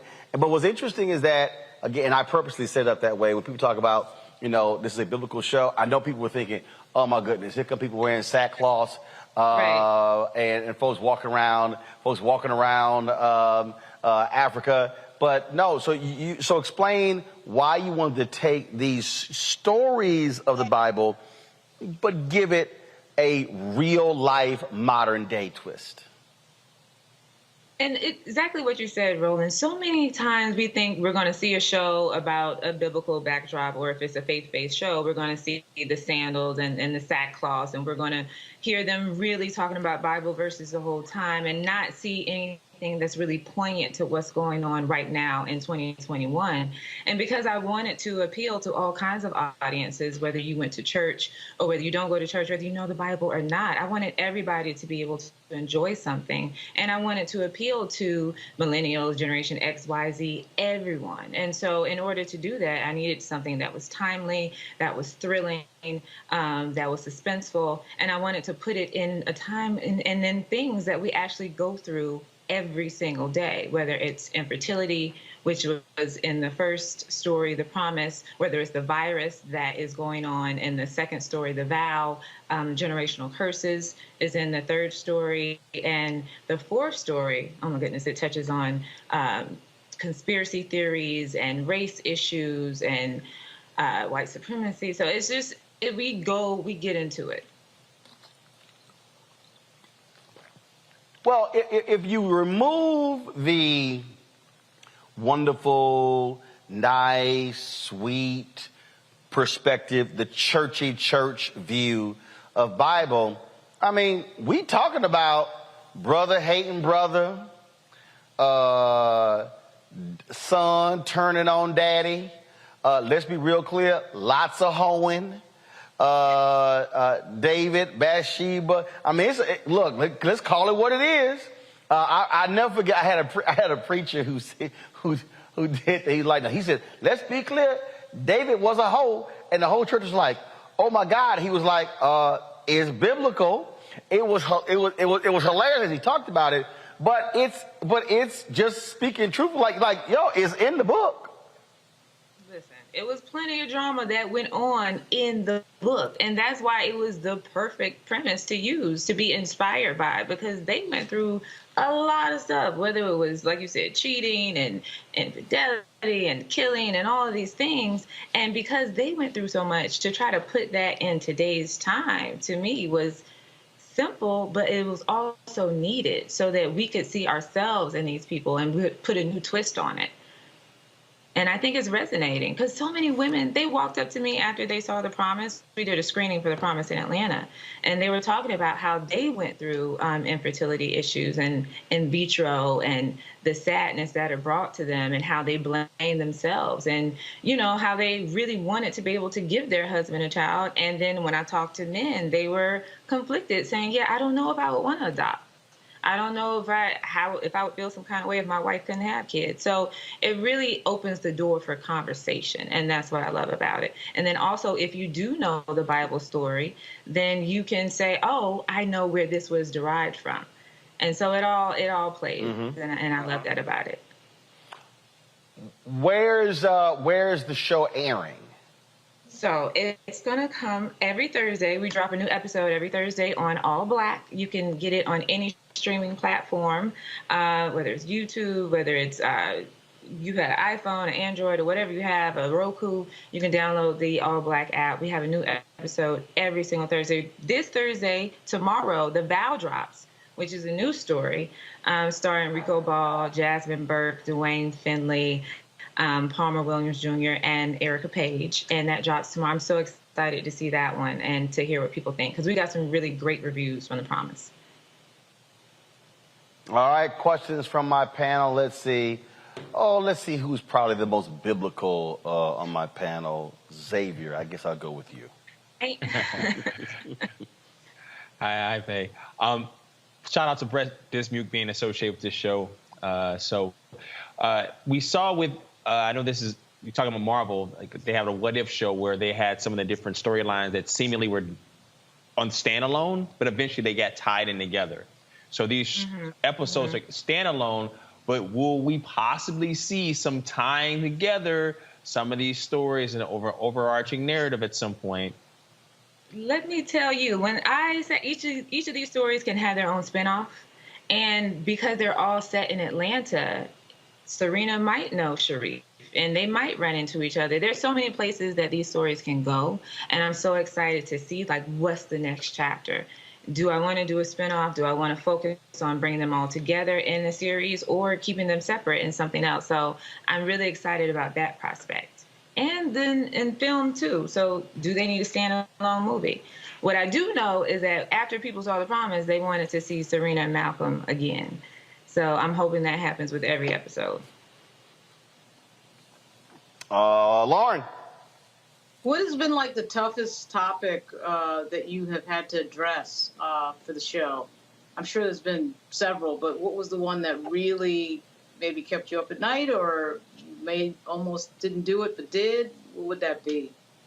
I'll tell you two, because it's hard. I'm a Pisces, very indecisive. But the first one, I think, in The Promise, because when Serena talks about she blames herself for waiting so long, for pursuing a career and not having a child earlier.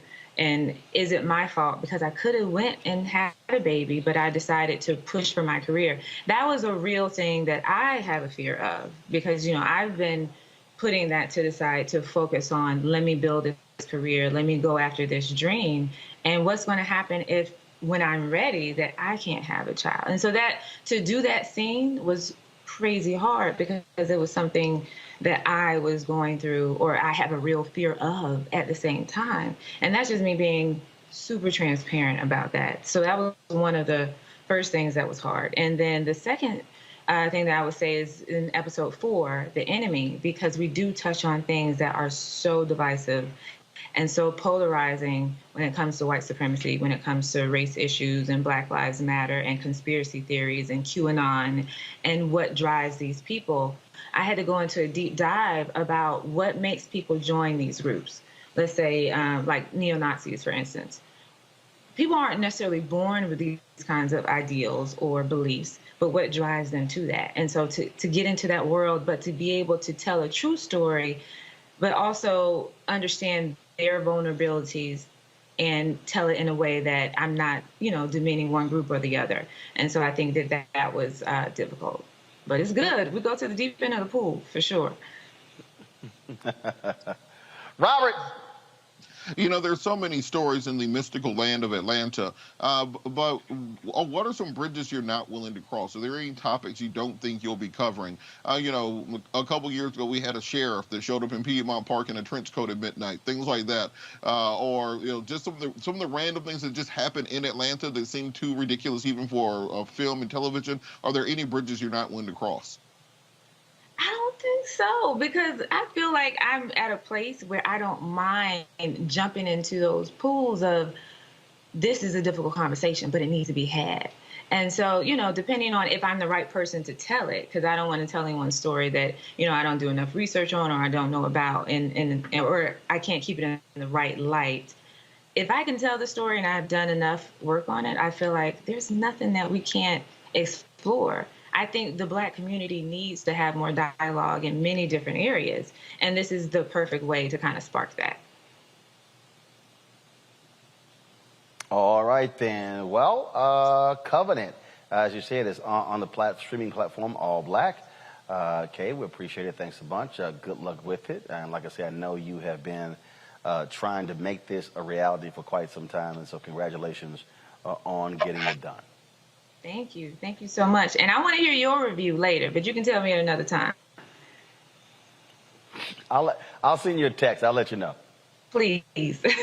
All right. Thank you. Thank you for having me. I appreciate it. Thanks a bunch. All right, folks, we got to get out of here. Game 2 of the World Series starts. My Astros, I was there in Houston last night. We lost game 1, but it's all good. We're going to come back and handle the business. And so when the series goes to Atlanta on Friday, it'll be 1-1. Sorry for you Yankee fans. Your team sucks. Y'all spent all that money. Say what? Look, let me tell you the best thing about the Astros. The best thing about the Astros, and the reason I do like the Astros in this moment, is that they beat the Red Sox. Okay? That's what the Astros did. That is the best. They beat the Red Sox. And they're No. We beat that. We beat that ass. That's what we did. So absolutely. Xavier, who's your team? Oh, I'm from Chicago. Xavier, who's your team? You all took out the. Well, I'm from Chicago, Roland. You all took out the White Sox. So we got the cheaters. So just so y'all know, first of all, Chicago White Sox should never talk about anybody being cheaters. Hey, you got me on that one, Roland. There's only one team that has thrown a World Series. The Black Sox. That is correct. That was 100 years ago, Roland. No. They weren't the Black Sox. They were the White Sox. Look, I'm sorry y'all weren't good enough. So, yeah, we took care of y'all. We took care of the Yankees' perennial opponent. And don't worry about it. Atlanta, we better give y'all the business as well. All right, y'all, that's it for me. I'll see y'all back in studio tomorrow. I'm back in D.C. Friday, I'm going to be in Indianapolis for the Stewart Speaker Series. I'm going to be moderating a conversation on activism. Professor Eddie Glaude, also Alicia Garza. We'll be live streaming that right here on the Black Star Network. Also, tomorrow, they've got, of course, protests taking place in D.C. dealing with voting rights legislation. We're going to be live streaming that. Poor People's Campaign, they're going to have their event. We're going to be streaming that. And, of course, Melanie Campbell, her organization, they're going to be having their event as well. We'll be live streaming that. So we always got stuff going, folks. And that's how we keep it busy. And so we appreciate it. Again, great time today. If you missed my lecture at Fisk, simply go to Black Star Network, go to our YouTube channel. You can actually see where I talked about social media influencers. So quite the interesting conversation. And so look forward to that. And so let me also say this here. If y'all want to join our Bring the Funk, first of all, download the Black Star Network app, please. All the platforms we're on, Apple TV, Android, Apple, Roku, Samsung, Xbox, you name it, Amazon Fire, all the platforms. So get the app. In addition to that, please, want you to support our Bring the Funk fan club. Every dollar you give goes to support this show. Cash App, $RM Unfiltered. Venmo is RM Unfiltered. PayPal is R Martin Unfiltered. Zelle is Roland at RolandSMartin.com. Roland at RolandMartinUnfiltered.com. I'll be back at Fisk on November 13th for a homecoming, day before my brother's birthday. My brother's birthday is the 13th. Mine is the 14th, so looking forward to that. And so, always good to be here, folks. I appreciate it. I will see y'all tomorrow, where the World Series will be tied 1-1 between the Astros and the Braves. Holla!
To be smart.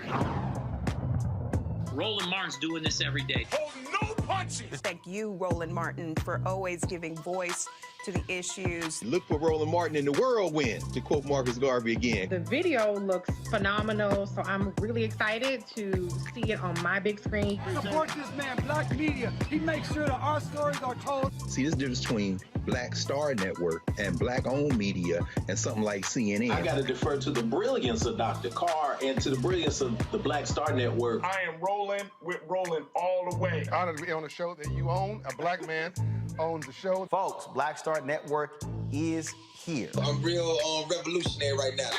Roland was amazing on there. Stay black. I love y'all. I can't commend you enough about this platform that you've created for us to be able to share who we are, what we're doing in the world, and the impact that we're having. Let's be smart. Bring your eyeballs home. You can't be Black-owned media and be scared. You dig?